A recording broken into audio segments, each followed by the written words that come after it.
A autoridade canônica não substitui a genialidade humana.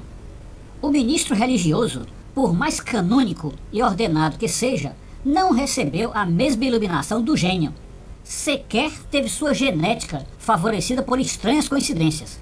Pelo contrário, o sacerdote canônico deve sempre pedir o parecer do gênio, em qualquer assunto, cuja iluminação ninguém mais recebeu. Mas o que é o gênio de que aqui falamos? Mas o que é o gênio de que aqui falamos?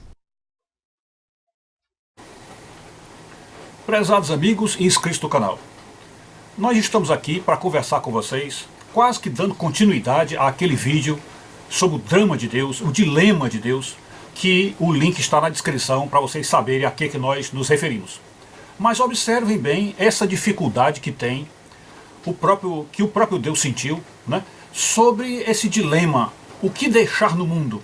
Deixar uma igreja livre, completamente sem cabeça, sem um líder, ou uma igreja que tem um líder único, um líder exclusivo, único dela? Então aí, nesse sentido, a gente vê claramente as duas igrejas, a igreja protestante, sem cabeça, e a igreja católica com a única cabeça, não é isso? Então está aí o drama, que foi o que foi colocado naquele outro vídeo, né?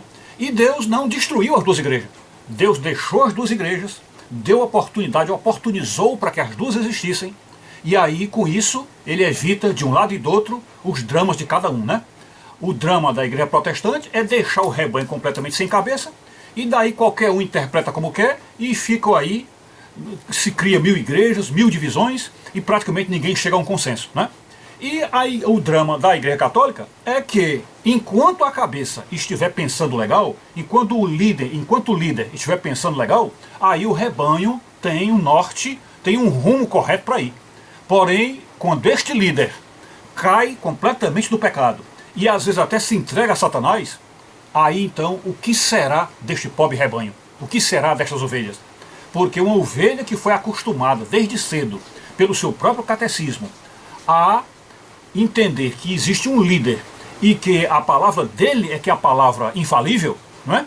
Este rebanho ficará completamente perdido, completamente sem saber como raciocinar, quando esta cabeça apodrece ou quando essa cabeça se entrega ao diabo, né? Então o estado após o pecado, o estado da igreja católica, do rebanho da igreja católica após o pecado do Papa, é muito pior do que o estado de pecado em que vive constantemente a igreja protestante. Porque o pecado do rebanho da igreja protestante é um pecado, vamos dizer assim, vamos dizer, constante, que não para de existir, mas é um pecado até certo ponto leve, né? Até certo ponto leve, porque Deus vai guiando, mesmo a pessoa sem líder, mesmo a pessoa sem ter um cabeça, Deus vai guiando, né? Como diz lá em João, capítulo 3, se não me engano, versículo 8, né? Quando ele diz que o Espírito Santo sopra onde quer, não sabes de onde vem a sua voz, a voz que tem ouvido, o Espírito Santo sopra à vontade, né? Então, quer dizer, o rebanho solto, sem líder, está sendo guiado pelo Espírito Santo. E ele intercede por nós com gemidos inexprimíveis. E nós não sabemos como está sendo a ação dele, né? E o Espírito Santo não deixará as ovelhas se perderem facilmente por aí. Já a Igreja Católica, que tem esta fórmula correta de ter um líder, sabe também que no dia em que esse líder cai nas mãos de Satanás, a igreja está literalmente perdida. Porque como recuperar um rebanho que já seguia uma cabeça e já estava acostumado a seguir uma cabeça, e hoje essa cabeça está com o diabo? Como recuperar esse povo? É complicado, muito complicado.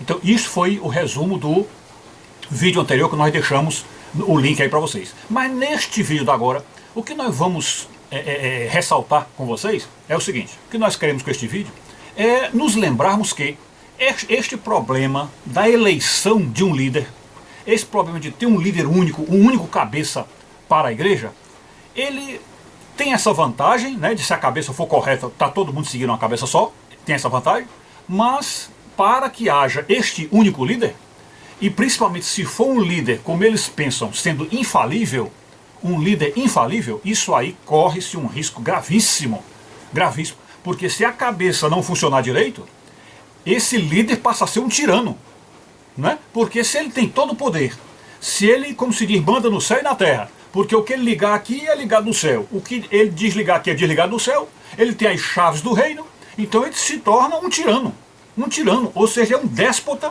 não tem quem vença ele é o todo-poderoso e acabou-se.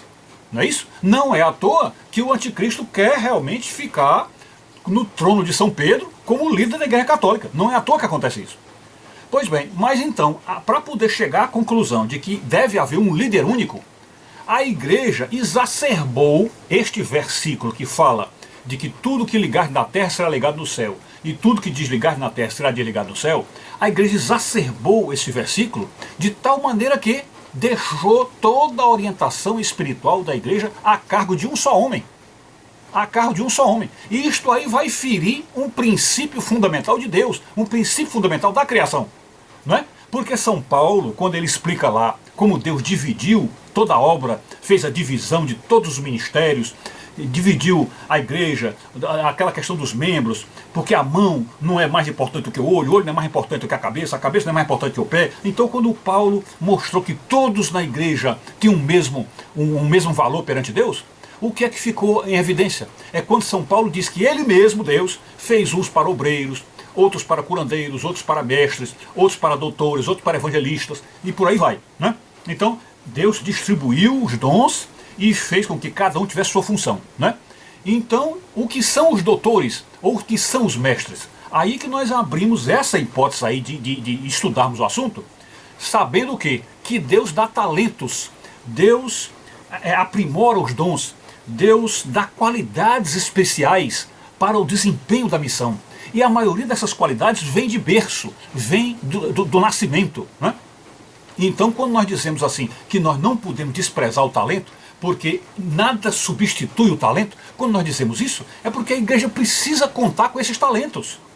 A igreja precisa contar com esses talentos. Então a igreja não pode simplesmente ter que a palavra do Papa, a palavra de um líder, é a última palavra. É a única palavra que vale. Não. E eu perguntei o gênio, o talento, aquele sujeito que é o talentoso maior, aquele sujeito que tem, aquele, vamos dizer que no máximo que uma inteligência vê, ele vê além desse máximo. E no mínimo que alguém vê, ele ainda vê além do mínimo. Então, um gênio desse, um gênio que tem esta visão, principalmente se for um gênio ligado à teologia cristã, é este que deve ser ouvido, é este gênio, não o Papa.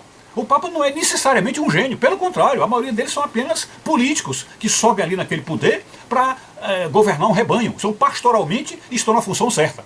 Mas do ponto de vista do estudo, da intelectualidade, né, eu acredito inclusive que os próprios papas, os bons papas, eles geralmente quando saem a falar alguma coisa do reino de Deus, eles se baseiam na teologia dos teólogos, né?